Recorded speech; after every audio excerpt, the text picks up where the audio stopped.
What's happening? Welcome to the 76th episode of the Slapstream with Djordje, live from Slapsville.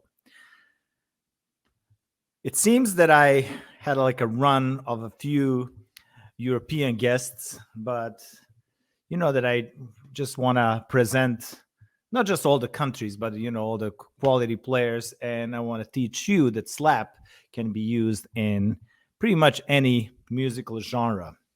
And my guest will prove that and demonstrate and talk about his experience about playing in many different bands, many different music styles, and I'm excited to talk to him about it.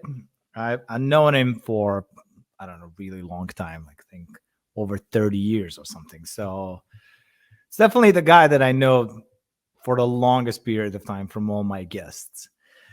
Before I introduce him, I would like to remind you to subscribe to my channel. And if you'd like to support it, the Venmo and PayPal links are in the description of this video, as well as Patreon. I offer lots of perks. There's lots of people on it already. Huge shout out for that. And if you want to be really cool, make sure to join them. And of course, make sure to follow me, follow my guest, follow Art of Slap Bass, the most important, on all the social media. All the links are in the description of the video. And what else? Buy a t-shirt. Oh, yeah, buy a t-shirt. Here's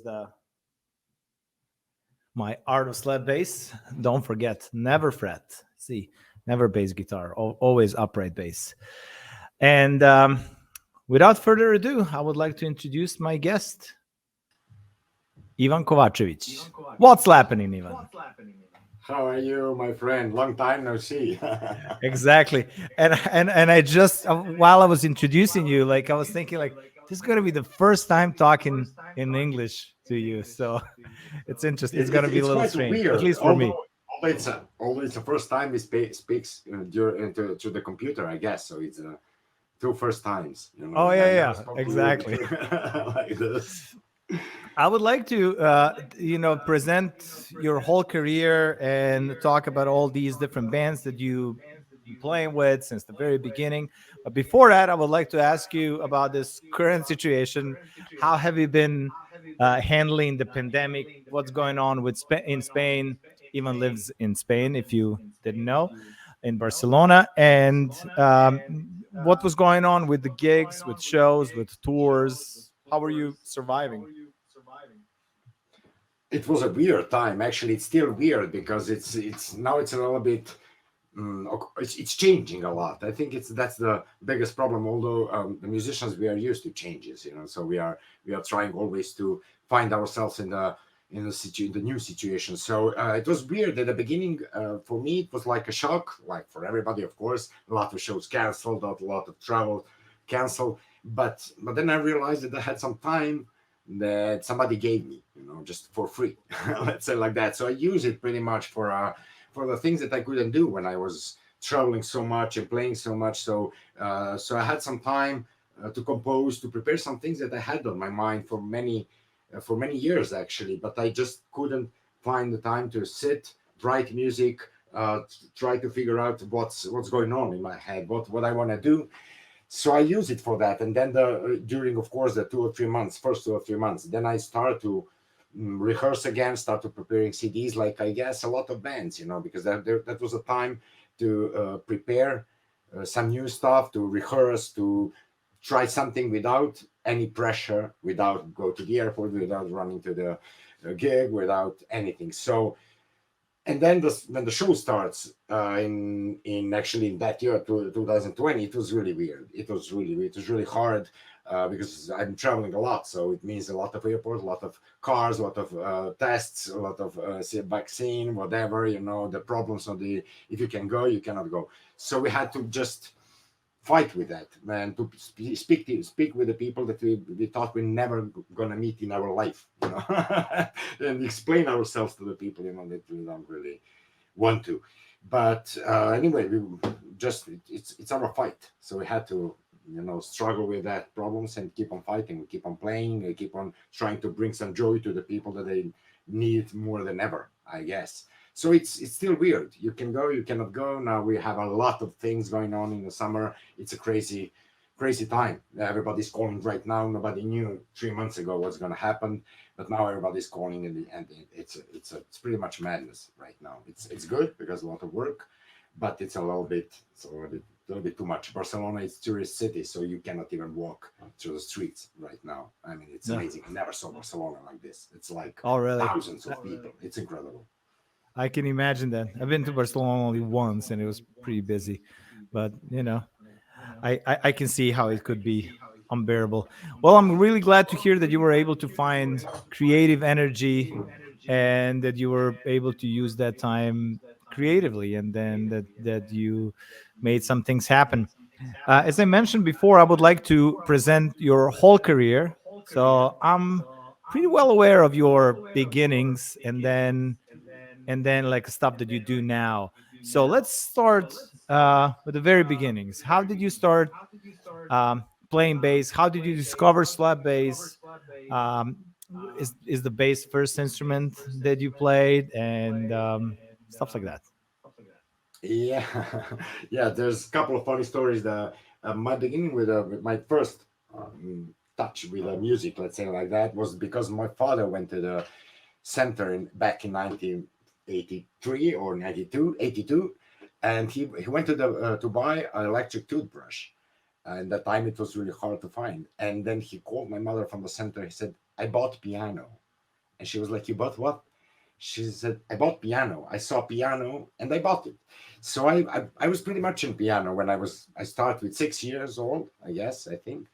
And I started with piano. It was like 2 or 3 years. I was really happy. Then I wasn't happy at all. After that, I didn't want to play piano. I didn't care about music. I didn't want to do that. I just wanted to play football or whatever. And then when I finished, actually almost finished piano with 14, I started to get really interesting about the music. 1991, 1992 was the year, I think, crucial for me. It was first of all, there was a kind of doo-wop rockabilly, let's say. For me, it was a rockabilly or doo-wop band back in Serbia that I know that you know what I'm talking about, Vampiri. I was just freaking out. I was like, what's this? This is amazing. My sister showed me. I have an older sister, so she already showed me some things. She was listening to Elvis Presley. She was listening some of the stuff that I liked. Some other I didn't. But and then I was like, wow, what's this? This is really interesting. But then really fast after that, I saw a famous Rock Tokyo Stray Cats concert, and I freaked out. I couldn't believe what I saw. I still remember the day that I saw it. And I still remember the day when I saw the double bass and the way that Lee Rocker was playing, and I was like, wow, what's this? I guess I'm not the only one. A lot of people saw that video change their lives. I remember that it was really hard to get those kind of stuff back in the 90s in Serbia, as you all know. So it was really, really interesting, that moment. And then I discovered double bass. I wanted a double bass. I was just obsessed. Still, there was some you could see double bass in the traditional music. You could see in Belgrade there was a bands that could play traditional music with double bass, but that wasn't what I want. But then I tried to ask for double bass, double bass, and my father was like, "No, I mean, it's gonna last for 2 months. I cannot buy you that instrument." I was like, "No, I want double bass. I want double bass. I want double bass." So he bought me electric bass, actually, just to see if I still feel like I want to do something with that. It was in 1992, so I put all the I don't know how you call it, all the things out and try to play it like a double bass. So finally he agreed to buy me a double bass. I was already had a teacher who gave me one bass for just borrow me a bass. So I was already studying. And then I bought my first double bass back in 1993. It was a horrible winter day. You couldn't even walk through Belgrade in November. I remember the day that you couldn't even. There was no bus. There was nothing. And my father in the morning, during the breakfast, I want a double bass. I want a double bass. I want a double bass. He just pissed off. He said, "Okay, I give you money." So I went with my friends, my actual band then. We went to buy walking. We had to go like 4 or 5 kilometers to the place where I bought my first bass. Veljko Vera Clark, you well know him. That was how I get my first bass. So from then I just care about that. I just care about practicing. I always like to practicing a lot. I always like to play a lot. So that was like it was the life changer actually. That moment really. And I put an electric bass at the wall, and I never ever took it again. I like that story. And you mentioned that you took out the frets from the bass guitar. Yeah. Oh, okay. I've probably even I did. seen I that couldn't that, remember how that to bass go. Yeah, I guitar took the at frets one out and I point. ruined the guitar, of course. But still, I was happy. Do you still play piano? I'm using piano a lot because for composing, for stuff like that, for harmony, for try to find some things that I cannot do on a bass, especially for composing, I think, and piano and guitar because that's not the instrument that I dominate. So on double bass, when you compose on your own instrument, you miss some things, I think, because your fingers, your brain knows where it goes. It's going to the same patterns more or less. So and the guitar or and piano actually doesn't. You just try to find the keys or trying to change to some harmony. Yeah. So I think I have piano, of course, and but I cannot play it. I cannot play. I cannot play the in rhythm. I mean, I cannot. It's just harmony, just try voicings and stuff like that. But that's pretty much it. But it helps a lot, for the understanding of especially of harmony. I think. I completely agree. I think if there's one instrument when you can actually really learn and really understand because you can see it, what's happening. Yeah. Yeah. And I'm a little bummed that I cannot play piano a little better. Even had like a quite a few lessons over the years. Um, let's talk about your formal education. If I understand correctly, you started playing piano like standard way. What was I mean, standard at least for Serbia. I know that outside of especially outside of Europe, it's different.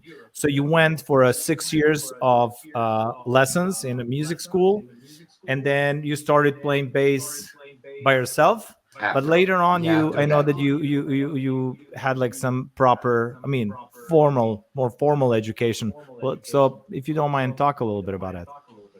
Yeah, when I finished the school, let's say high school, I went to I had to go I had to do the military service. So when I came back, I went to the jazz, like a middle school that you also know, to Stankovic, and then I started to study jazz actually straight away. Then after a couple of years after, I did study like elementary bow, uh, double bass, but that was it for the jazz department in Belgrade. It was that weird years, 90s, 1997, 1998, and then 1999, all the wars. So I couldn't finish. I just missed like maybe 6 months, and I decided to go out to go to travel and to keep on studying somewhere else. That's why I came actually to Barcelona because there was like a Berkeley department here in Barcelona that we saw, and I knew that at least Barcelona, as I've heard, you can in that moment you could play at the street and live pretty good with that, and that was really interesting for me. So I came here to study, and I went to the school, but it's not like a Berkeley and nothing like it. But still, I met a lot of people. I played a lot of jazz. I played things that I wanted to play, but it was pretty much by my own because usually the double bass teachers they are more musicians. They have a lot of gigs, a lot of shows, so they never show up and to teach. So I had to figure out about on my own, and what I did actually in all those years, especially the things that I thought is going to happen, playing at the street. That was for me like the best school that I could even ever imagine. So that was it about mine. I don't have any I don't have any degrees, like that's it. I pretty much study the harmony, the arrangements, all those things I study, but I never had any degrees. But you stayed in Barcelona. How many years was that school happening? It was happening through years because we were like with all this paper problems. Ah, Yeah, it was so I didn't have any I didn't have any rush to finish it because I knew that even when I finish, I mean I finished, but that's nothing. I don't have any. There's not nothing with that. I cannot do anything with that. So it was during years. I don't know, 4 or 5 years. I don't remember even because it was really hard to survive and to study at the same time without any help, just trying to make your life here. So I realized that Barcelona it's a really great city for me because first I find myself in a and the musician. I find a lot of musicians. I find myself on a musical level that I really always wanted to reach. So that's it's still going on. So that's why Barcelona, not no because it's the best city. No, it's a beautiful city, of course, but there's a lot of beautiful cities all over the world. It just I find myself in the art, let's say like that. So that's why I like here because of the people that I met, because of the all the stuff that I'm doing with in music. And that's what was really important for me. And to travel from Barcelona anywhere in Europe, it's extremely easy. So there's a really good connections with everything, which is important for me as I'm taking the airport like every week. So that's really really important for me. Barcelona is definitely one of the most beautiful cities. I definitely agree with you. And you might not have those degrees that you mentioned, but you have a skill, which is the most important. So if you don't mind, uh, and you have your bass in hand, so if you, I would love to hear you play, and I'm sure that our audience would love to hear you and see you play. So if you don't mind, Yeah, can play. What can I play? I play a lot of styles, so I don't know actually with what to begin. When I first started playing, actually, of course, it was with rockabilly and rock and roll. So first of all, I learned to play slap before I even start to play pizzicato. So it was a long time ago. I don't use slap so much anymore, but still, it's one of the greatest technique that ever exists, as you know. So the first things that you learn, like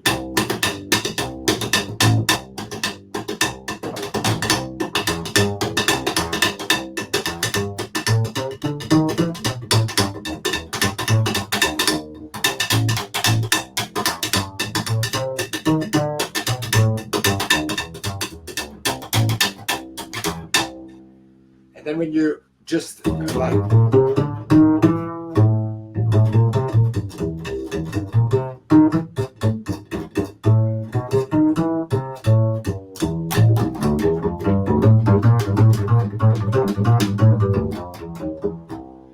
I think the bass is really a really good instrument because it's I mean like every instrument of course, but there's a lot of sounds that there's a lot of techniques that you can play. So once you are in a slap like it's really interesting when you try to mix it up with melodies, not just a plain like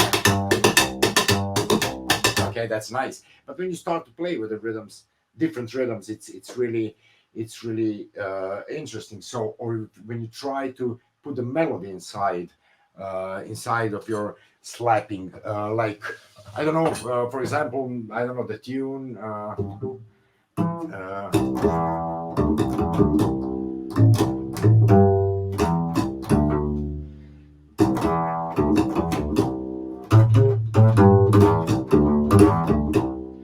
Sweaty River Boogie.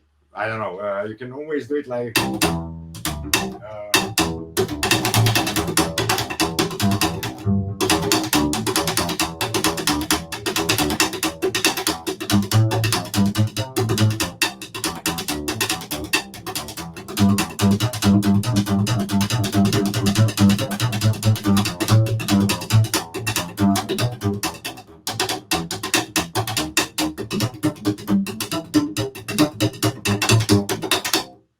I don't know. That's that kind of things that they are for me. They're funny. Not just slapping. Also, like.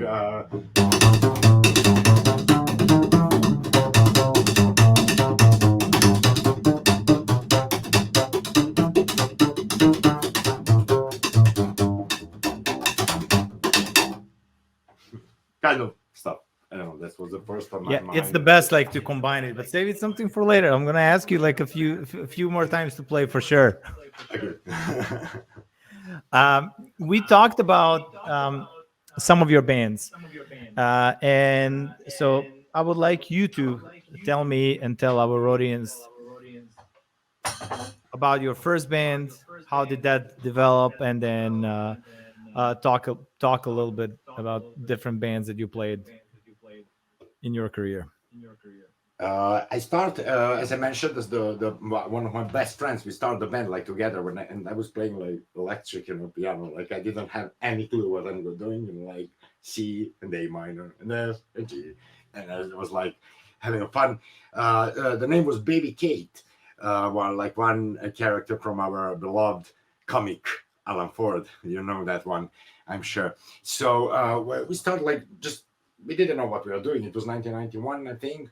Uh, once we saw that famous concert, we realized that it's time for us to be to go to the music, go inside and see what's going on. So we really practiced a lot, but then we realized that we need a bass player, and I was like, I want to play a bass. I want to play a bass. I don't want to play this electric blah blah blah. So once my father bought me a bass guitar, we start a little bit more like trying to figure out what's going on. And we did our first concert. I was playing still electric bass. It was actually it's going to be 30 years in some months. It was a March of 1993, our first concert.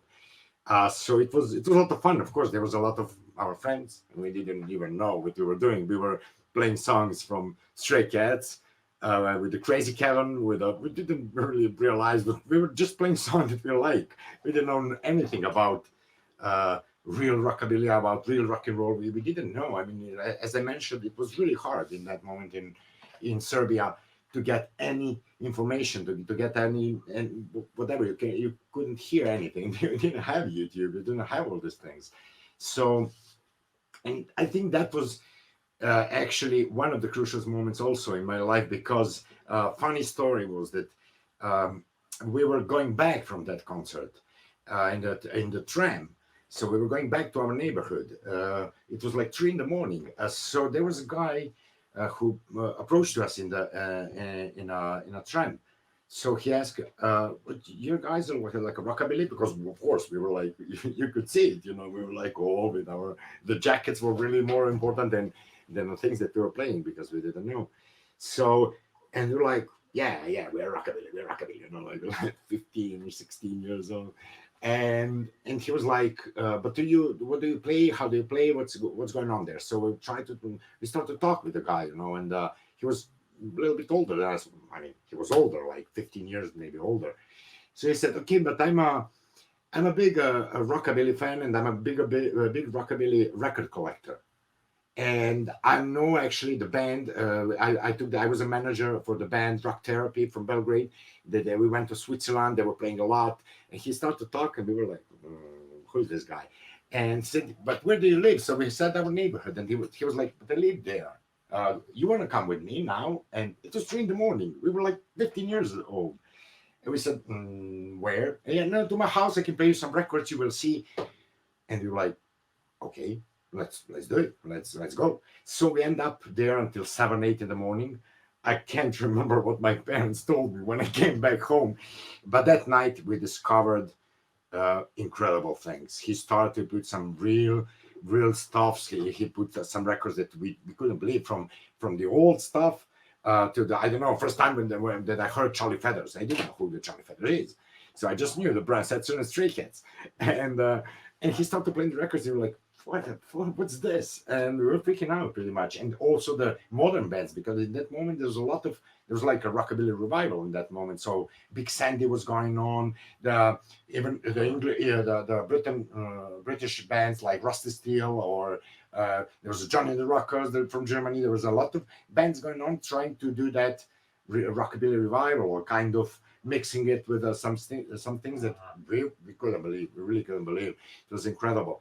So from then we start going there every 2 or 3 days. We were going to his house to listen to music, and then actually when we when I realized that the bass guitar, it has to go to the closet. I mean, that's finished. I need to get double bass. So then that band during the years, we were playing a lot. We were starting to play really, really hard, to rehearse a lot, and we changed the name to Crossfire. So actually, that was my first, yeah, that was my first record that I record. It was, I think, back in it was 1998 or 1999 that we recorded our first CD. That it was trio. Yeah, we were playing trio. We were also playing with a drums. After we were changing a lot, but we had an incredible repertoire, huge, that we were rehearsing in the basement of our building every day, hours and hours. We had a repertoire like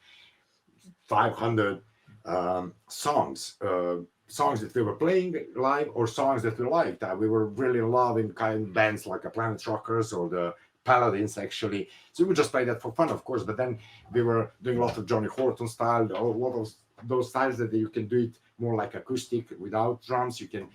So we were working really hard. It was still the singer and the guitar player.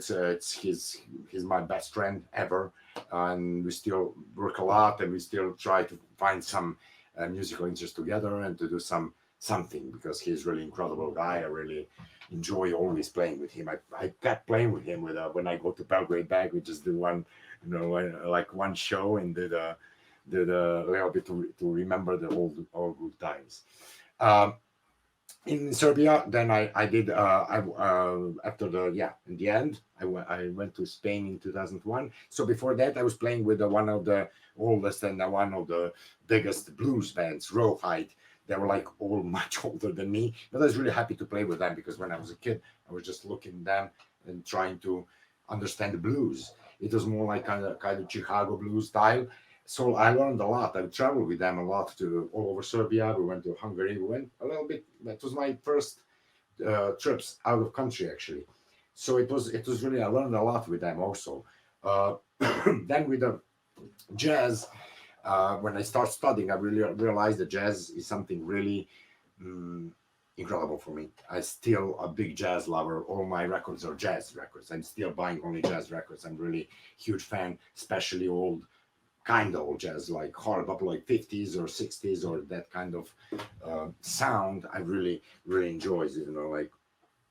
So I formed the first band of mine. It was like this, we call it Ivan Kovacevic, or like IK jazz quintet. We were kids, but still we were playing, and we were playing in Belgrade. It was a lot of fun. That's when you remember that time you were there. So it was before you you took your long trip to LA. But that was really fun. And then I started to study a lot. I realized that that's my life. Also, before I came to Barcelona, there was another band, the 16 Tons. We played a lot of swing, a lot of trying to. We were in love, for example, for that sound that the Vai Con Dios band has.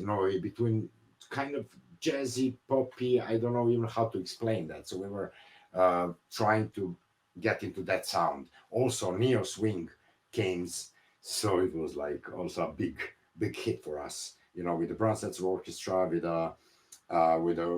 Cherry Poppin' Daddies, the Broad Crown Review, with Big Bad Voodoo Daddies, Tugboat and the Rumble Drums, all those kind of West Coast, actually, like that sound was really fascinating for us. So we were trying to get on track with that.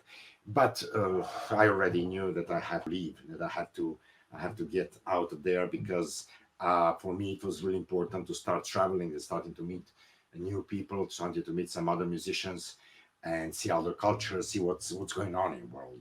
I realized that it won't change soon enough for me to stay in Serbia and wait for something to happen. So I took a part in February 2001, and still here I am. You've been there for a while. Do you remember who was the first bass player that you saw playing slap in person? That I saw. Oh, it's a good question.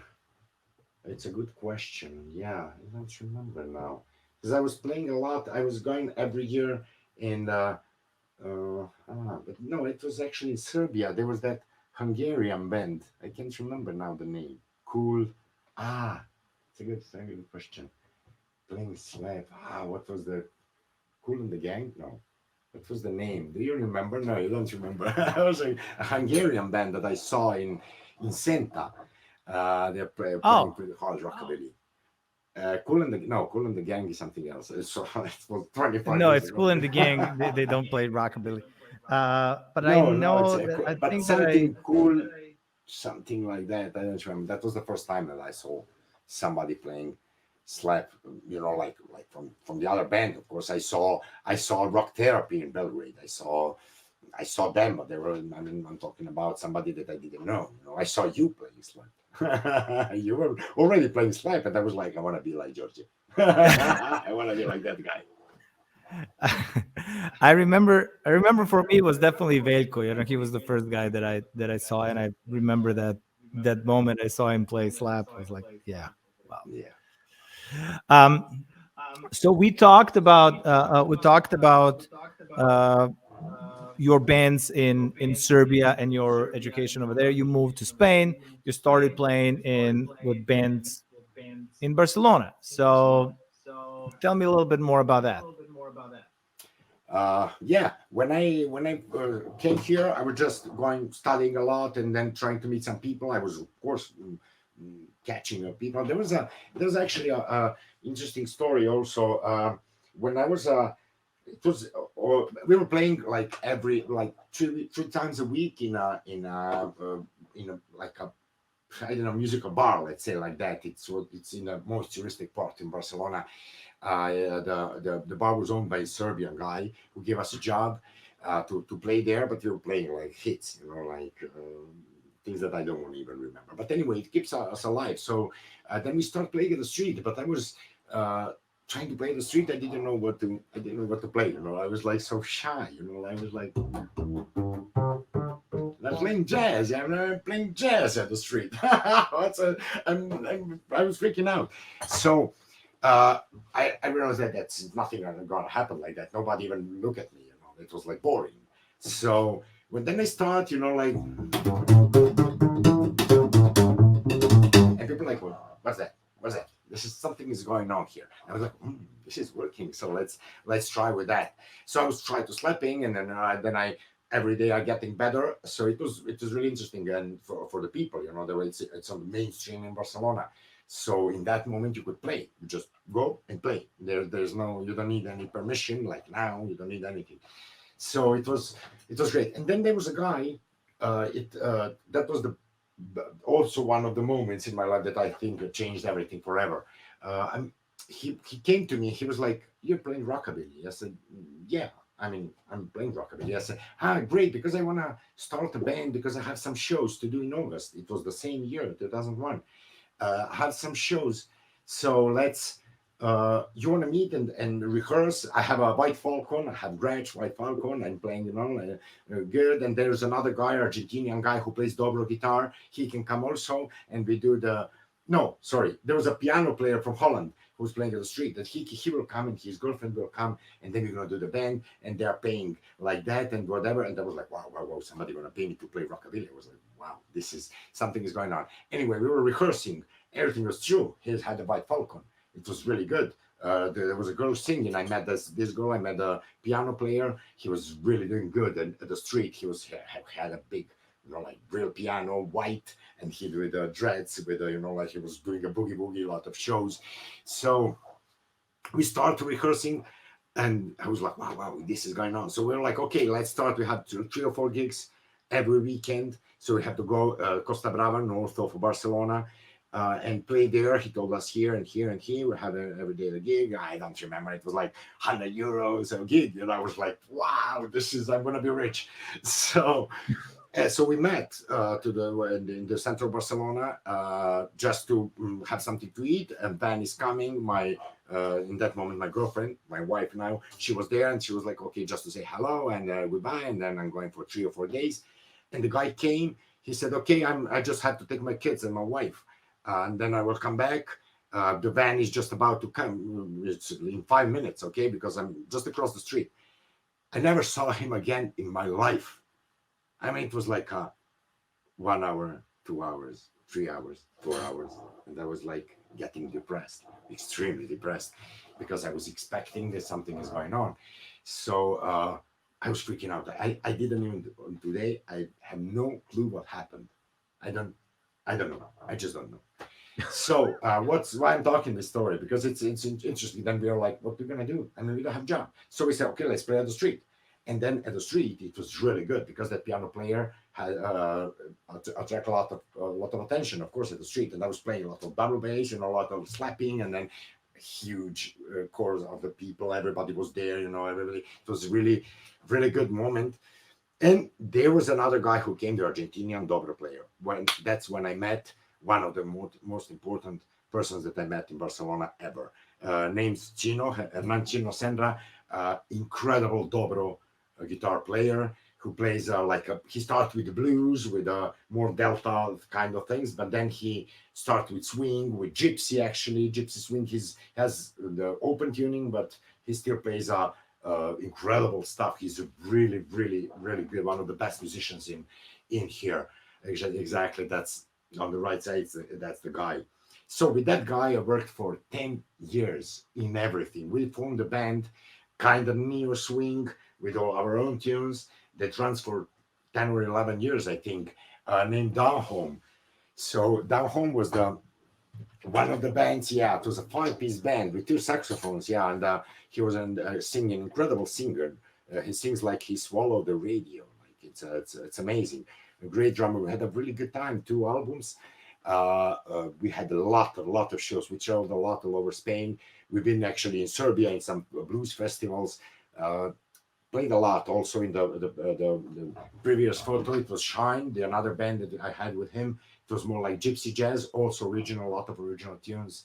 I still we didn't play for together like for 10 years, I think, already now, because we just split, musically split. We are still great friends, and we played, I don't know, a couple of months ago together after I don't know how many years.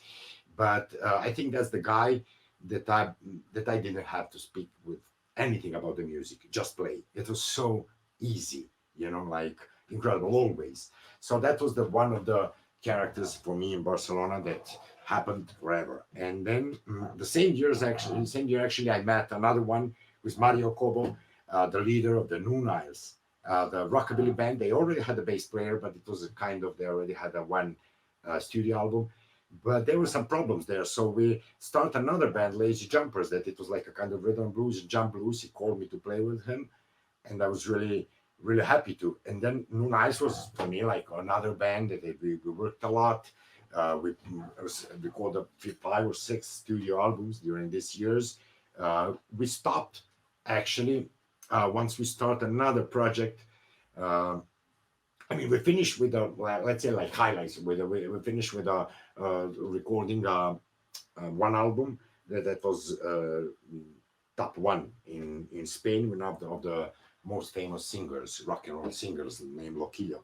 So that was like the top of our career. But still, we start another band that it was kind of more like rock and roll, because this was like almost getting to punk. We were going uh, every album was more going to no, I cannot say psychobilly. It's more like punk. Even in Spanish at the last CDs, it was really good. And one of the CDs, my favorite, and produced Boss Burger, from who Boss Burger is.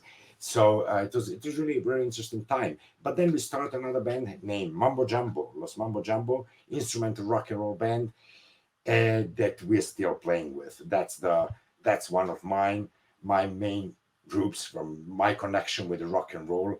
It's a 4-piece band with a extended version that you can see in the picture with a big band. That's extended version, but it's a 4-piece band. We're working a lot. We did like 4 or 5 albums, but it's original. Everything is original. Some are old tunes. We are trying to always bring something new in that band. I have to say I'm proud that in our own way we changed the rock and roll scene in Spain, because after us there was a lot of instrumental bands. This you can hear the mix of surf and rock and roll and exotica and all these rhythms, all these melodies, all these things that you can just influences that we had. Even you can hear my influences from Balkan music or from other kind of styles that I played. And the guy, the pictures, Daninello, it's one is I think the one that's most important for me now. It's the saxophone player who played when he was like 18 years old. He was one of the most. He was the like the picture of rock and roll in Spain. It's so funny for me because I met him when he was already playing just rhythm and blues and jazz, and but when he was really young, he was playing in stadiums. I mean, for the with Rebeldes, he's one of the most popular rock and roll band ever in Spain, especially in the 80s. But I met a guy, I saw him playing first year when I came to Barcelona. I couldn't believe that somebody can play saxophone like that. So after a couple of years, we met. He called me to play, and since that, it was 2008. We didn't separate, never. So it's I hope it's gonna last for many years because that's my connection to rock and roll nowadays. You know, and all this also with the orchestra. We call it the orchestra because of it's a little bit of mention of Sandra. That's on purpose with a orchestra. So it's all our music, but with a big band, 16 piece. So Mambo Jambo is now still one of my main groups that I'm playing with. I don't know. Should I still speak about more groups or should because there's more here. I mean, I love like that you're talking about all these different styles and different bands that you play with. I know that you also backed up a fair amount of singers from the U.S. and not just as your bands, but as you. So let's talk a little bit about that. How did those connections happen? Uh, uh, Basically, this connection happens because I was like a home band playing at one of the biggest rockabilly festivals in Spain, the Screaming Festival. So I was there playing with everybody who came from to play with, just without a band, you know, like we played with Sleepy Lobby, like we played with Robbie Gordon, like we played, I don't even remember. And then once we played with also the guy that for me freaked me out. It's a rock and rolling person. It was Nick Curran, and Nick Curran was a really guy who I don't have I don't know what to say because he's such a nice guy. We spent a lot of time after that first show together.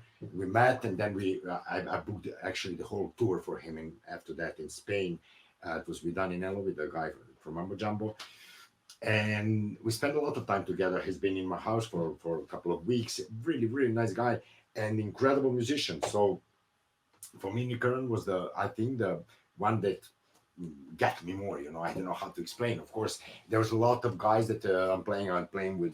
I don't even remember. I play with Paul Ansel. I play with a bunch of guys that I admire really. I really admire, and I ever always wanted to play with. You know, so that's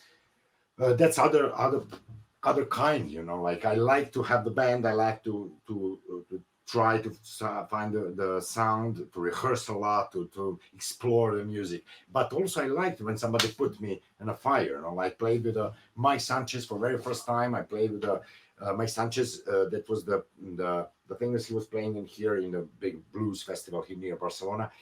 And I wanted to see him. It was a long time ago. I wanted to see him, but I didn't have money. Let's be honest. I didn't have that money. I couldn't go to see him. So it was he was playing there with his band, of course. And the organizer called me the same day in the morning. He was like, "Hey man, do you have something tonight?" I was like, "No, I'm free. Why?" He said, "You want to play with Mike Sanchez?" And I'm like, "What? Can you repeat that?" He was like, "Can you play with Mike Sanchez?" I was like, "Fucking yeah, I want to play with Mike Sanchez." So I had to go the same day, you know, like, and that was that was amazing show. It was I still remember. We still laugh about that because after that we became great friends. Actually, Mike is living. He doesn't live in England, or for 10 years I think already. He lives in central Spain near Madrid. So he played with my big band. I played with his quartet. Of course we are friends now. But in that moment was like, really, Mike Sanchez? I cannot believe it. So it was just to straight away. Of course, I knew the repertoire. It was something for me. No, I cannot say easy. Nothing is easy, but I knew the material because I listened to Mike Sanchez a lot. Same thing happens with the Ray Gelato. Ray Gelato, first time I wrote him, the guy. I like him so much, you know. I always like his Giants. I always like his Louis Prima stuff. But I wanted a new somebody for my big band that we were talking about later. But I just called him. I just wrote him, and I was like, "Hello, Mr. Ray. I'm Ivan from Barcelona. Do you think you're interested to come to Barcelona and play a show with me with my big band?" And he didn't even answer for like 5 days. And then I wrote again. I was like, "Did you receive my mail?" He said, yeah, I'm pretty busy. Can you send me something from your band?" You know, like I understand, of course, because I guess he received a lot of offers. And then I sent him some couple of videos of the big band. So, and he wrote me like in 15 seconds again. He was like, "Wow, this is great. I'm coming to Barcelona." So we became great friends. And after that, we decided to form the four-piece band. Like you can see in a picture, it was like more, he had his own Giants, of course. It's still the stuff that he does. But then he wants it always to go a little bit more into jazz, a little bit, not so much, but it's still swing, but a little bit more jazzy. He's playing a little bit more. It was a lot of fun. We recorded a CD. It called it Rage Lato and the Forces, and the CD called Energy. Really nice CD. We recorded in Barcelona. We traveled a lot in Spain. Even we went to Israel to play. We went to some very interesting places, to some really great festivals to play. We had and we became also great friends. You know, so that's the whole point. I think that connections that you never know how it's gonna where it gonna takes you. You know, so that's what happened with a couple of those musicians. It was really, really, really good experience for me. And I know that, like, so the name of the you mentioned a few times the your big band, but I don't think that you mentioned the name of the big band. Yeah, yeah. I found the one of my passions actually. You know, there's a lot of musicians that they like to record. They like to sound. And I mean to record the sound and to put the microphones and I don't know Pro Tools or whatever. I don't care about that. I never cared about that. What I cared a lot was my passion was always to write arrangements. I started writing arrangements, I study arrangements in back in Belgrade, the big band arrangements, how to voices, all those stuff. And then I formed my big band that calls Barcelona Big Blues Band. That it's a 13-piece big band, but it's for the blues, rock and roll, even some of rockabilly. It's really fun to play with because it's the whole idea. It's not have a big band, one repertoire, that's it. The whole idea is to have always somebody from the rhythm and blues style, rock and roll style, whatever. So we played a lot with a bunch of great musicians, and every time we have somebody new, uh, I have to write arrangements. I mean, have to build all new repertoire. So it's like 15 or 17, 20 songs. So we played a lot with a lot of people. We did Mike Sanchez, we did Drew Davis, we did a lot of people, of course, from here, from Barcelona with all the rhythm and blues stars. Let's say like that, or rock and roll. We played with Spencer, even the guy from Canada. We played I don't remember even. I have as you can see, all this. This is all arrangements and arrangements and arrangements everywhere. But it's fun. I started it back in 2009, I think, and we are doing actually more shows that I wanted. I mean, it's a lot of work for me. So I thought, yeah, we're gonna play once a month or whatever. But we are playing once a month. We are playing in the Jambo, in the greatest jazz club, oldest jazz club in Barcelona, and it's always packed. It's always a lot of fun. And then we traveled a lot. I mean, we played everywhere. We played in Europe. We played, I mean, to move 13, 14-piece big band. It's really hard, but it's happening. It's really weird. It happens like it sounds really good, of course, because we are playing a lot, but we are rehearsing a lot. So that's one of my connection to the blues because I was playing blues and rhythm and blues for many years, and I left a little bit to the other. I started to be interested about some other musics, but this is still my connection to the blues, the way that I like. Whatever I want, I do. So I can do, like you can see, I think like here, there was a show that we did with for the Elvis, the music from the Elvis movies. That was a lot of fun. Just to do that music, take the music from his movies, that I think that's the only thing that's worthwhile in his movies. I don't think as an actor he was a great guy. So I just it was a lot of fun, and we did that actually with a whole huge band with that we took even to Holland to play with some of the guys who played with Elvis in his last in '70s. With like Bob Lannings, or we would play with them. We had the back vocals. It was like 22 people at the stage, and that was a lot of fun. That repertoire, you know. So that's the repertoire, for example, that we did with Paul Ansel, Elvis repertoire. It was, I don't know. So the thing is that I can do whatever I want. I mean, I just pick up the musician, I call him, I do the arrangements, I take his songs or some new ideas, and write arrangements however I want, and that's pretty much it. That's my passion. I really like to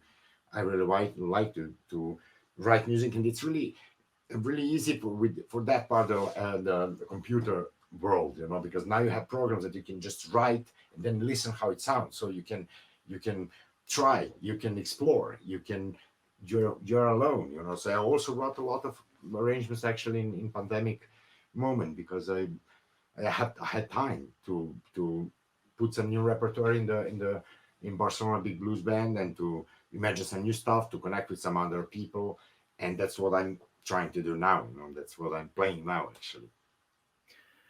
That's great. It's great, and it's cool you mentioned Paul Ansel. Paul Ansel is excellent for the Elvis stuff. I played with him only once, but it was in Scotty Moore's band with DJ Fontana on drums in Memphis. So that was really super cool experience. Um, He's a nice guy. yeah, Yeah. I saw him a few times after that. Like we just crossed paths when I was with Tiger Army in Germany. He was playing some rockabilly festival over there, and With I nine, I like guess. I like hanging with him. Um, you mentioned I mean, you talked a lot about your big band and you leading that big band. I would like to hear more about those solo projects that you had. I know that you performed them under your own name and recorded some albums as well.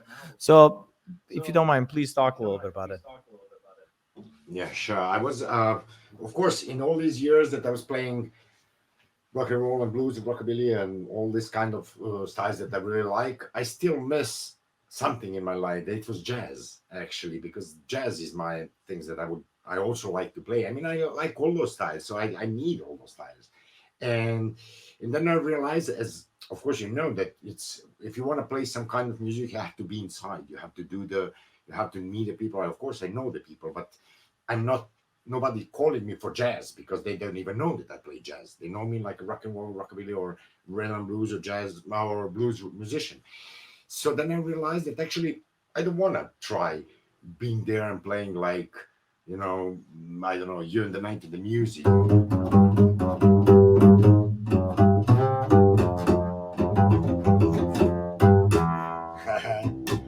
Yeah, I mean I can play that, but it's not my. I don't know why should I play that, because there's thousands of people who can play that better than me, and I can go to listen to them, so I don't need to play. And then I realized that the best way maybe is to write some music and put my band together. So I did that. I did that for just it was just actually for me. So I put together the band name Ivan Kovacevic Five Spots. It was kind of instruments that I always wanted to play. It's hard bop, typical quintet. It's tenor saxophone, trumpet, drums, piano, and double bass. My own music, I wrote it, yeah, 10 years ago, and I recorded my first CD. It was 2014, I think, named Shift, because it was like my feeling that you can even see that the design is kind of Blue Note, trying to be between Blue Note and Impulse, you know, from the back to from 50s and late 50s and early 60s. So I had a lot of fun playing that. I'm still playing that sometimes, you know, when I'm like, I want to play some jazz. I wanna do something with jazz, and then just call the guys. And the thing is that I took the best musicians from jazz, Barcelona jazz scene. So of course I'm too busy. They're too busy. We really like to play that, and when we meet, maybe every 3 or 4 months or less even, we just play that repertoire, and it sounds like we just finished yesterday the show. You know, like I always write some new tunes, of course, but uh, and it's for me, it's like a gift to myself, like to do. There's another nice jazz club here in Barcelona. They always ask me like, when you're gonna bring 5 spots, when you're gonna come to bring 5 spots. I'm like, I don't have time for everything. I mean, I cannot, but I really try to do it once in a while, just to stay in my connection with in my head, what's more or less traditional jazz, all not like traditional, but still like the jazz that I really like, because that jazz is the first jazz that I heard, like stuff like Lee Morgan and all this late 50s and the beginning of 60s. That sound, like in New York and all the stuff that was going on, and I needed that. I still need that. I mean, so that's my connection to jazz. I'm trying to put in my career and in my life the sounds that I like. So that's still my way to play jazz, because I'm not in the jazz world in Barcelona. Let's face it. It's great that you found time like to do that, to do the album and your own name and all these songs, and that's something like your signature. So that's awesome. Do you play with any other jazz bands besides your own when you play it? No, not so much. Not so much. The only thing that I put together when in a pandemic was the mixture between that kind of gypsy jazz. That's something Hmm. else that I always played. Like I played with Shine, well, like I played for many years, because I was and we were running a jam session for 7 years in Barcelona every week, the gypsy jazz jam session. So Oh, I cool. like that music, but it's still like sometimes it's a little bit okay. Let's play 12 minutes of minor swing, like fucking hell, it's like, but still. And then when the pandemic started, I put together that band, and I mentioned that called Bratia, that mixture of Balkan music, uh, or our own stuff, of course. I wrote a lot of tunes, but it's like Balkanic tunes, but in the Manouche way, well, as you can see, the two Manouche guitars, the violin, but with a kind of it's Persian percussions, and the guy, that's the guy who's playing with me with the Balkan in the Balkan music. So it's with a weird rhythm, with an amalgamas, lot of amalgamas, lot of arrangements, because I had time. I had time to write it down, and to compose the things, and to realize what I want, because I wanted to do that, to mix the that let's say eccentric sound of Manouche guitars, and then that that precision, and that elegance, and that with some Balkan melodies, So I start with that, and it's pretty, and it's really good actually. We start first. Our first show was like year ago, and we had like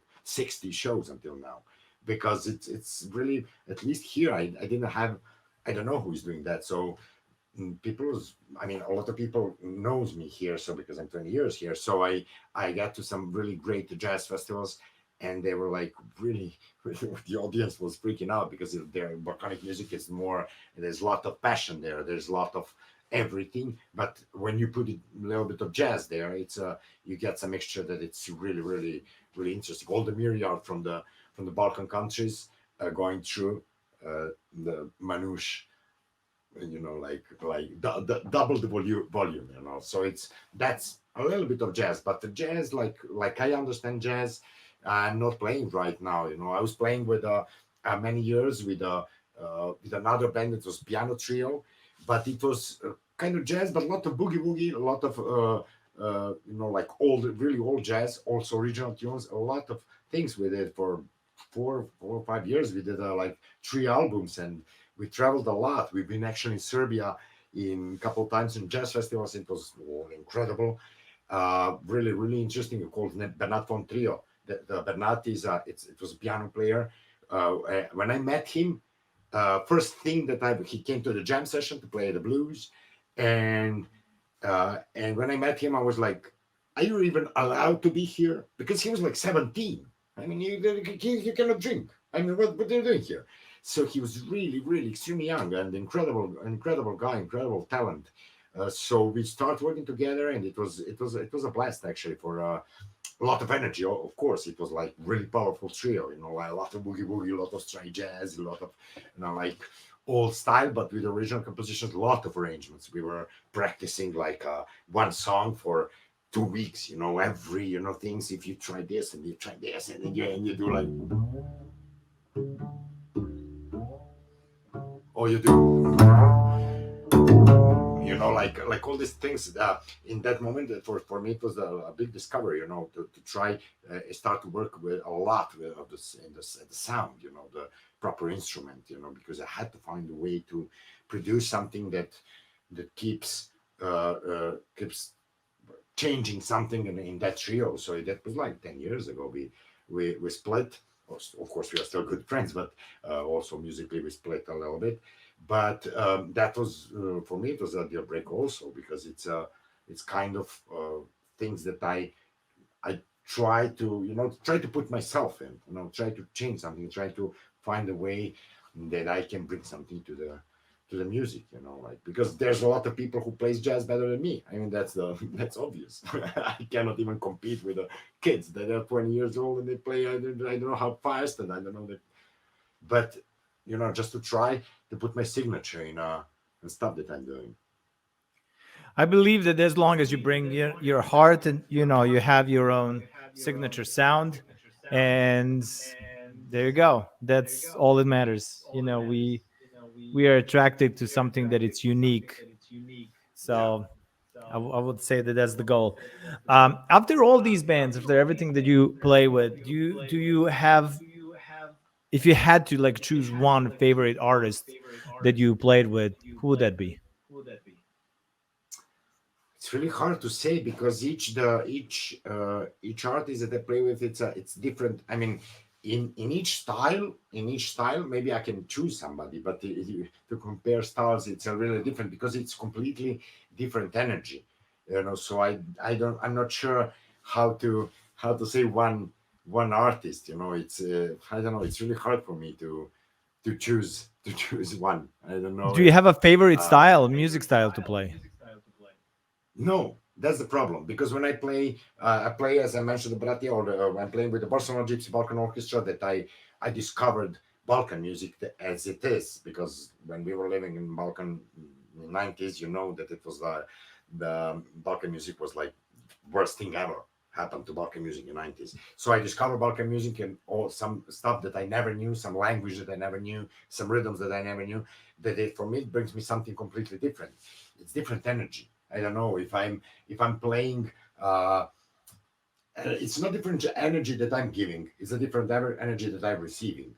There's some another passion, another things that you feel. When you play. Uh,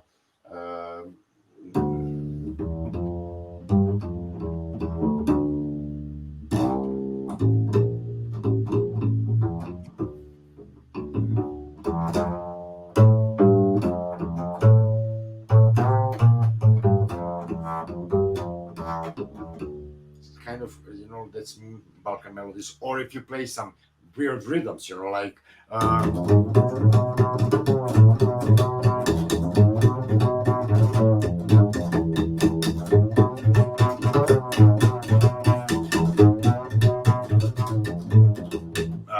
like Bulgarian kind of. That's something else. But when you play rock and roll, then it's completely different. Like you are, or when you play slap, or when you play blues, even you're like I don't know. Let's see. What can I play?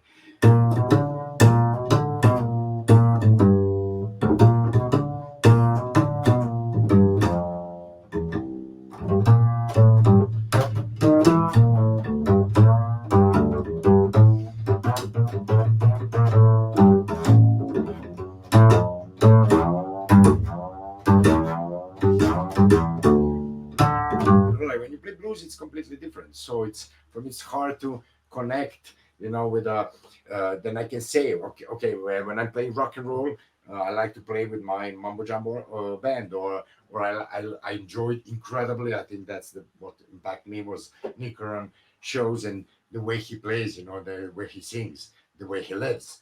the way he, the way he gives himself to the audience. But then, if I'm talking about Balkan music, I play with a lot of I played with Feroz Mustafa, which is one of the biggest saxophone player from Macedonia, North Macedonia. That it's amazing, but it's completely different energy. So you just have to like pick. I guess you play the Sephardi music, so you know that it's really different. You cannot.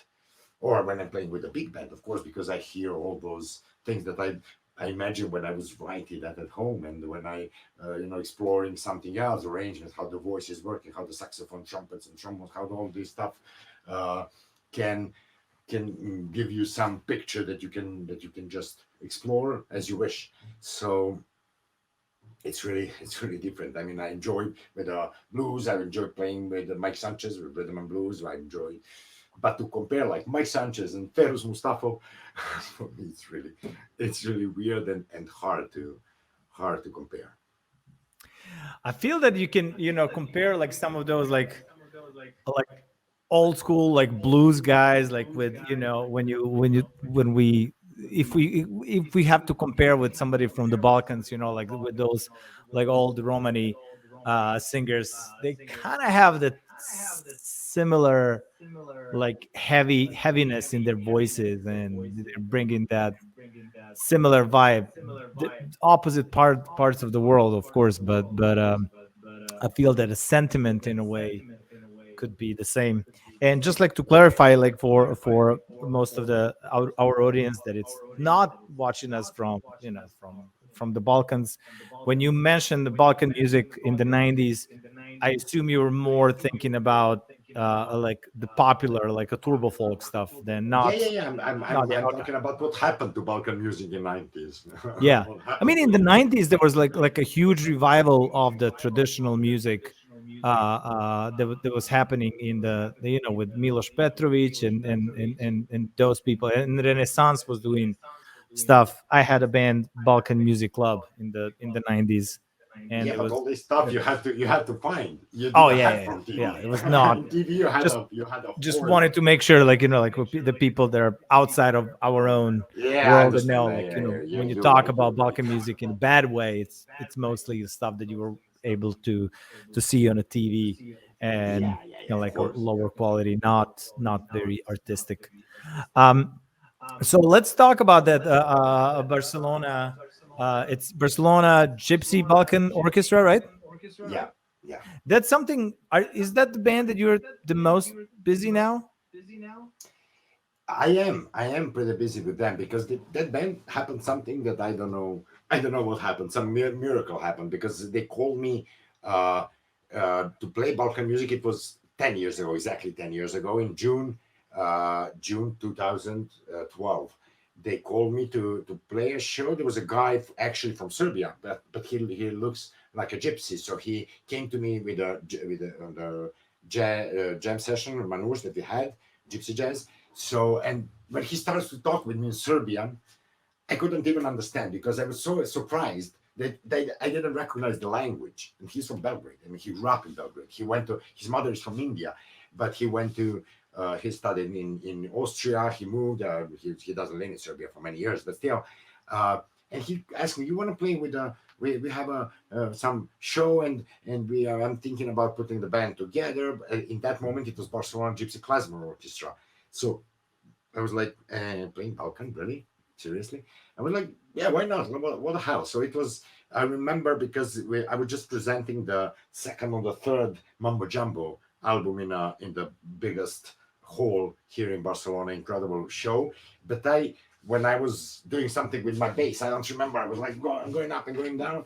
And then I hit my knee in the monitor. So it was like hurts a lot. I finished the show, but I had to go to emergency because it was really hard for me. I couldn't walk, and the show with the Balkan was the day after. The queen of gypsy music, uh, Esma Recepova, was playing in that festival in Barcelona actually. So and I told them, listen, guys, I really cannot. I cannot walk. I mean, that for me it was like more of like excuse. Like I don't want to go to play. I don't know anybody. I don't know what to play. I never played this kind of music. He said, no, don't worry. We will come to pick you up, whatever. So I said, okay, yeah, let's go. So I played there. I met those guys, nice guys, and then we start. I'm like, oh, this is interesting thing. So there was like a jam session in Barcelona that we were starting to do every week. Everything happens really fast. It's to June. So in October, we just went to studio to record some songs, like, and there was one song or two songs only singing, like Jalem Jalem, that is like one of the most popular or famous songs, gypsy songs. Uh, and Lazy also the other one. So we were just trying. We didn't know what we were doing. So we were playing with the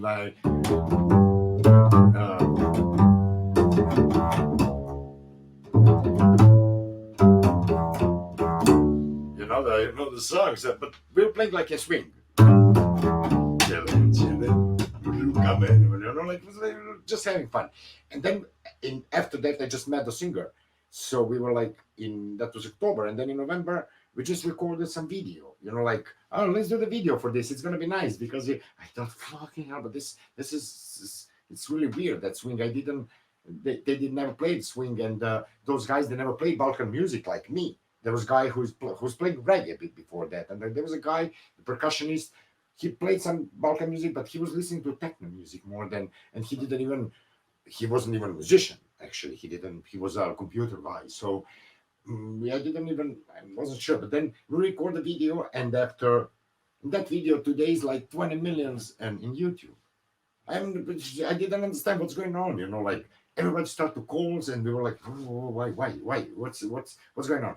So there was something catching that things that we did in that moment. So what we did really good, we knew how to explore that. So we realized that there's something really interesting there musically for us, that we can give something new. So we start to work like crazy. So in this 10 years, we did like 6 studio albums. We played in more than 35 countries all over the world. But in the interesting thing is that the YouTube was the main thing for us, because first time when we played to Istanbul, for example, first time when I was in Istanbul, I was like, okay, because we play in Istanbul, it's a huge place. I mean, there's 1,200 people you can put here, and it was completely packed.